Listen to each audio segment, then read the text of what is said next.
Kana, inoon. Sige. Balik, Chip. Kasi na, Sinol. Wala na sa tikuding ko kailan. Maya na, kayo lang. Kaya ako eh. Ako ba eh?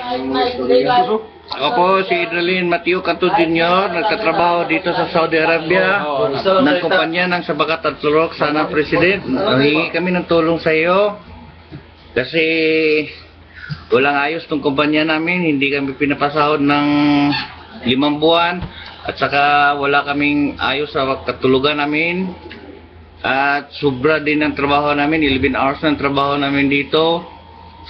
Sana matulungan nyo kami kasi hindi kami ng kuha ng kumpanya eh. Binabaliwala lang kami. Yun lang ang kuha ko. Kama. Di kayo na naman para isa-isa ang ikaw mo. Malilito kasi sa inyo, malilito sa dami ng masabi, malilito. Oo, isa lang ikaw maganda mo gano. Ibalik mo. Ayan. Ibalik mo lang. Di, okay na yun. At saka, reklamo na to. Wala kaming ikama, wala kaming medical card, wala kaming insurance dito para kaming ilin. Hindi kami makalis-alis kung saan. Awa naman sir, kinulong. Hindi. At saka ngayon, wala kaming pagkain kasi wala kaming sahod dito. Wala kaming sahod dito lahat. At saka, nahihirapan din ang kasamahan namin mga Pilipino dito kasi wala din silang may bibigay. Sana matulungan nyo kami sa mga problema namin dito. Ano pa? Ito istorya rin. Ano ba trabaho di araw? Ano ka biya? Saban mo po. Hindi mo kawala na naman yun. Marlon, Ayaw lang mo. Kami po ay humihingi ng tulong sa inyo, Vice President Binay, na maipawi po kami diyan sa Pilipinas kasi po ngayon po hindi na po kami nagtatrabaho kasi itong kumpanyang napasukan namin hindi po nagpapasahod ng maayos. At saka yun nga po, yung mga nakasahod po sa kontrata na pinirmahan namin, hindi po nila na tupad. Tsaka sa ngayon po, yung nangyari sa amin dito, sa nakikita nyo po, lahat kami nagkakaisa dahil nga po parang pinapabayaan kami ng kumpanya namin, lalong-lalo na pagdating sa pagkain namin, walang-wala na kami rito. Tsaka siksikan pa yung kwarto namin. Ito po, para makita nyo po ang kabuuan, papakita po namin sa inyo. Yung kumpanya. Huwag lang pakita. Yan ang pangalan ng kumpanya. Huwag lang pakita. Higa tayo dito. Yung pangalan ng kumpanya. Higa. Higa dito. Yan. Ito po yung pangalan ng kumpanya namin. Ayun yung salipdi. Ito po yung pangalan ng kumpanya namin. Halan. Ito po yung kitchen namin. Sa loob ng Iisa lang po sa loob ng kwarto. Yan gan. Ito. Kita mo mga polyo.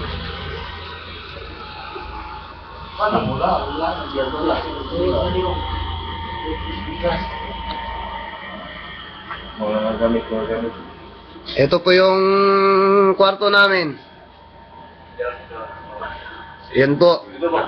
Yung mga kasama ko po. Yan po yung mga kasama ko. Dito po kami natutulog, nagsisiksikan sa isang kwarto.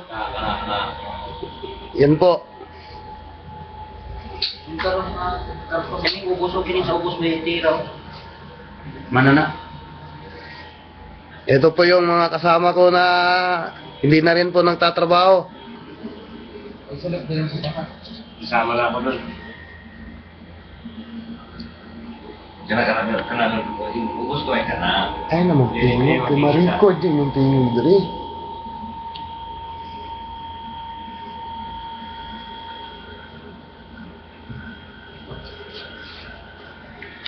Ito po yung mga bagahe namin.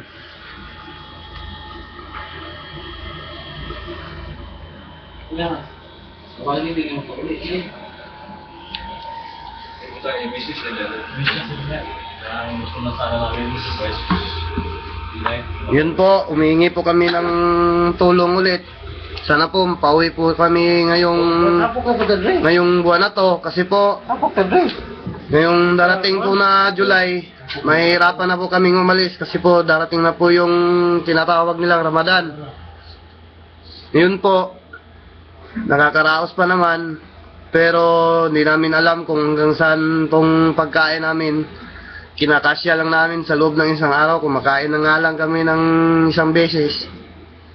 Tapos, hindi pa kami binibigyan ng tubig na may-ari. Tsaka, kinukulong na po kami dito. Hindi na po namin talaga kaya, Vice President. Sana po.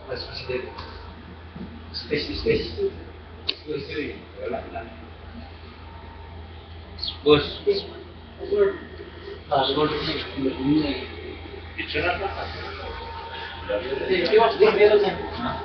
Meron yan.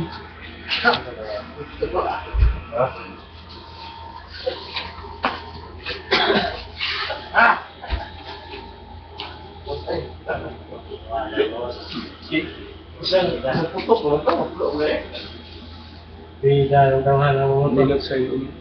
Walang may kalusilingan. Nagamutot, patay.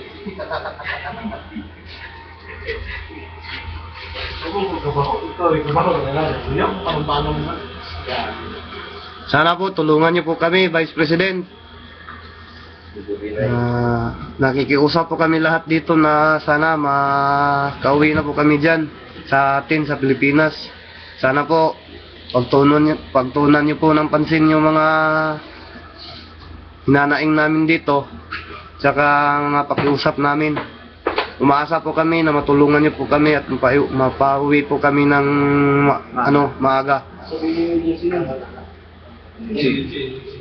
Yung agency po namin na IBO Talent, parang binabaliwala kami at saka yung mga nililikramo namin sa kanila, parang hindi nila